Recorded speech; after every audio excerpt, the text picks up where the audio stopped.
Hallo agus fáilte ormh chanán díireach go BBC Alpa a chun an skippe neach gus clúteige a hán skippe. Neach go neonach. Is me sé Emily Vodok agus seogaibh ceir neochan na haiche nóch. Ha conúnach na cáismí holaite leis go bhfuil na clóciche na gáthracha agus has cealach siide angasoch ac an gaibh cúideach a nóhuicate Zach Ronan. Tápaléidse Emily Vodok.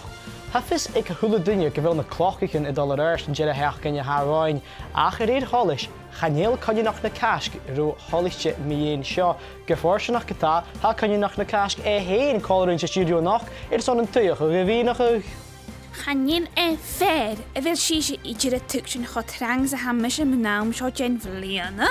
Ha acham ní Raymond cuairt agus iad na hort don na million déine.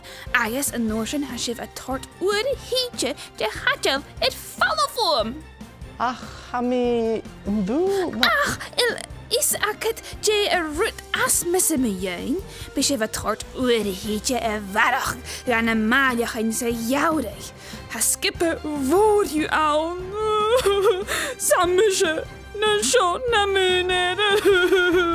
Well, a glosad a ráid chun an nama seadanais agus haiad a bhí sílach lúsan a chraim chin nó daffodils. Ha sin ceart nuair a háisí seo bh táras muine chu go raibh álinn a bhain ach nuair a héid úsbach gaí a táirú sios chun na talú ha fiúin i dhearsta chuch.